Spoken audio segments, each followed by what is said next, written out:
Pessoal, seguimos então no nosso estudo da Constituição Federal. Terminamos ali o artigo 17 na última aula, daí eu já havia gravado aí até o artigo 38 para a parte de administração pública, aqui que fala da administração pública na nossa Constituição Federal, tá? Então eu gravaria agora a partir do artigo 39, que fala dos servidores públicos. Os servidores públicos, pessoal, eles têm algumas possibilidades aí, né, de ingresso nas carreiras de serviço público através de concurso público, tá?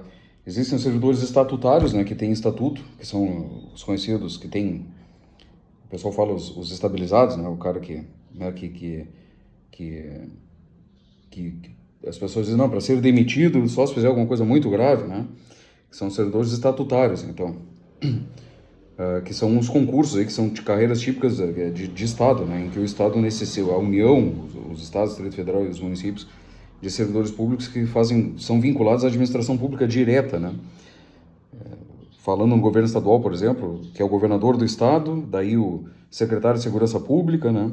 De cima para baixo, né? Existe uma hierarquia funcional, né? Secretário de segurança pública, depois os comandantes da brigada militar, o chefe de polícia, da polícia civil, o superintendente do serviço penitenciário estadual, né? O Detran, o diretor do Detran, que todos fazem parte, então, dessa estrutura hierárquica, né?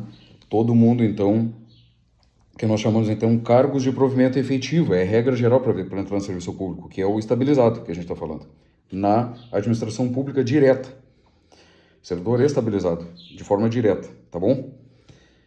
Tem alguns cargos dessa administração pública direta que são de livre nomeação e exoneração, né? Que são as funções de confiança que nós falamos em aulas anteriores e os cargos em comissão. O CC, que é o cargo em comissão, eles têm pessoas ali que não são concursadas, eles não têm cargo de provimento efetivo, tá? Que são, por exemplo, no âmbito estadual, os secretários de Estado, né? Tipo secretário da Educação, secretário de Segurança Pública, né? Secretário da Cultura, e por aí vai, tá? Então são pessoas ali e alguns cargos abaixo deles, né? Também cargos de direção, chefia e assessoramento que nós falamos. Então, em resumo, na administração pública direta, que é essa, hierarquicamente, que sai do chefe do poder, nós estamos falando do poder executivo, mas os outros poderes também têm a administração pública direta, poder judiciário e poder legislativo, tá? Mas vamos falar do poder executivo. Na administração pública direta, começa com o governador do estado, aqui no caso do Rio Grande do Sul, e vai tendo, então, aquela de acordo com a teoria do órgão, que se chama, né, a criação daqueles órgãos públicos ali que vão sendo vinculados ali como se fosse um corpo, né, um estado aí, ou a União, que começa com o presidente da República e os municípios começam com o prefeito, tá? Além então, dos cargos desses servidores estatutários, que são cargos de provimento efetivo, nós temos os empregados públicos, que são concursados também, mas que não têm essa estabilidade que é prevista para o servidor público da administração pública direta, tá? São pessoas que ingressam na administração pública indireta, que se chama, que são as empresas públicas, principalmente. Aí nós temos o exemplo do Banco do Brasil, né? Da Caixa Econômica Federal, da Petrobras, né? Dos Correios, por aí vai, tá? Aqui no Rio Grande do Sul nós temos a Corsã, que é uma sociedade de economia mista, né? Então, nós depois falaremos uma aula específica sobre direito administrativo, tá? Mas só para vocês terem uma noção, a administração pública indireta, algumas atividades são tão específicas, tão complexas, diferenciadas, né? Como é o caso de trabalhar com dinheiro mesmo, né? No caso dos bancos, o exemplo do Banco do Brasil, ela é tão complexa que preferiu a administração pública, então, não fazer, que o banco não faça parte daquela estrutura, né, que eu acabei de falar ali, partindo do presidente da República. Então, ela tem uma descentralização, né, uma descentralização por especialidade. Então, ela fica vinculada, ainda vinculada ao governo federal, no caso do Banco do Brasil, mas ela tem uma maior autonomia em relação, ela tem uma fiscalização do governo federal, através do Banco Central, né, e do presidente da República, né? Mas, de qualquer forma, ela está vinculada, ela tem uma autonomia, o banco precisa de uma autonomia maior, entenderam? Então, é uma atividade muito especializada. E essas pessoas, então, que fazem concursos, não têm estabilidade. Embora seja muito difícil serem demitidos, eles acabam, porque também tem que comprovar uma justa causa bem significativa para demitir, né, essas pessoas, a exemplo do Banco do Brasil, né, citando outros Correios, né, outras empresas públicas, ainda assim, elas não têm estabilidade, elas são regidas pela CLT, eles são seletistas, né? Eles não têm um estatuto como o servidor da administração pública direta, que possui os estatutos, tá? Então, um funcionário do Banco do Brasil, quando ele precisa ingressar com uma ação na Justiça, para direitos trabalhistas, para vocês entenderem, ele ingressa na Justiça do Trabalho, tá? Porque ele é seletista. Um servidor público federal, que é o meu caso, eu já ingresso, se é o caso, eu ingresso com uma ação contra o governo federal, eu já ingressei com algumas, né? Questão trabalhista, algum direito que não estava sendo a mim concedido, aos meus colegas, eu ingressei na Justiça Federal, percebam? Não é na Justiça do Trabalho, porque eu não sou seletista. Como eu sou estatutário, eu ingresso na Justiça Comum, que é, no meu caso, por ser federal, na Justiça Federal. Um policial militar, um agente penitenciário do Estado do Rio Grande do Sul, um policial civil, alguma demanda trabalhista que ele tenha contra o governo do Estado do Rio Grande do Sul, ele ingressará na Justiça Estadual, ele não ingressa na Justiça Federal, tá? É isso mais ou menos, tá, pessoal? O cargo, as ocupações aí dentro da administração pública. Além, então, dos cargos em comissão, que eu falei, né? Função de confiança, cargo de provimento efetivo, que é o estabilizado, o empregado público, que é esse que eu falei agora da administração pública indireta, que é o caso dos bancos, né? Que eu falei, e tem os temporários também, né? Que também são uma contratação, está faltando professor para concluir o ano no município, né? Precisa de professores ali, que senão muitos professores se aposentaram no finalzinho do ano. Daí contrata professores temporários para concluir aquele ano. Esses professores também não têm estabilidade, né? Logicamente. E eles também, quando ingressam com uma ação na justiça contra o governo, por exemplo, algum direito trabalhista que eles não recebam, é na justiça comum, né? No fórum, né? Que a gente conhece aí o fórum, aí os juízes de direito, tá? É isso, basicamente são as pessoas que trabalham na administração pública, tá?